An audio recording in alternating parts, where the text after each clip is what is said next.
technique d'identification de la mononucléose infectieuse. Le but, c'est de la détection qualitative des anticorps hétérophiles. En premier, vous devez amener les réactifs à température pièce. À l'aide d'un crayon permanent, identifiez 3 cercles de la plaque de réaction de la manière suivante. Cercle en haut à gauche, contrôle positif. Cercle en haut au milieu, contrôle négatif. Et le cercle en haut à droite, l'échantillon de sérum. Vous devez inscrire le numéro d'identification du patient.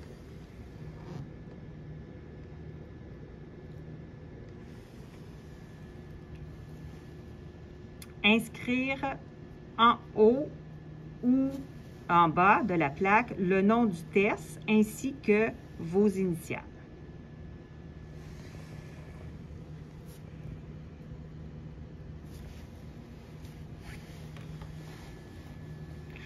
Enfilez un gant sur la main contraire de celle qui est utilisée pour manier la micropipette.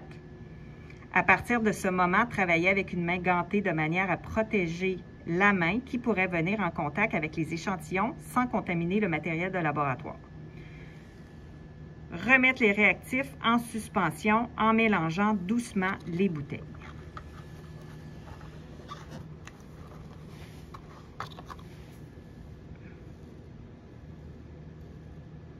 Ici, vous avez votre préparation, votre réactif.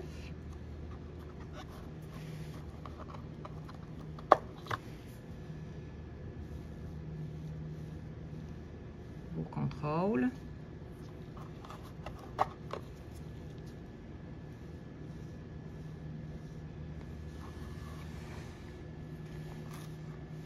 Déposez une goutte de la suspension de particules de latex à l'intérieur de chacun des cercles à réaction du côté droit.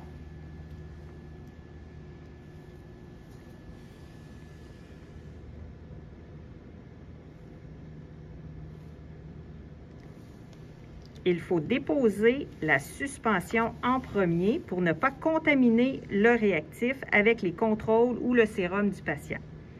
Déposez une goutte de sérum contrôle, positif ou négatif, dans les cercles correspondants du côté gauche.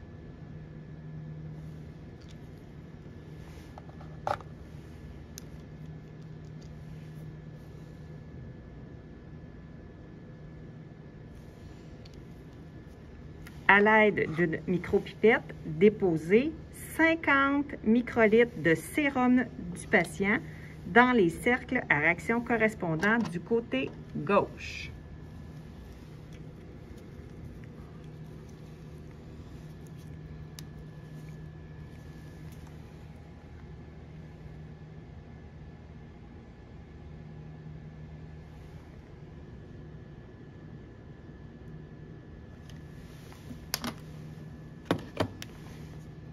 Mélangez la suspension de particules de latex et le sérum à l'aide d'un bâtonnet de façon à ce que la surface complète de la zone de réaction soit recouverte du mélange.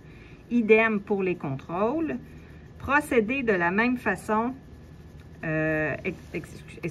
procédez de la même façon pour les contrôles positifs et négatifs. Utilisez un bâtonnet différent pour chaque cercle à réaction.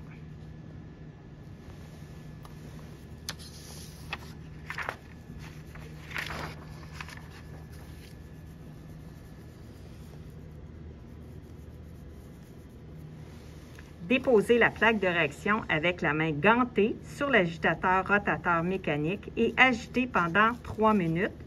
Observez la présence ou l'absence d'agglutination pour chaque cercle de réaction et notez les résultats dans le rapport de laboratoire.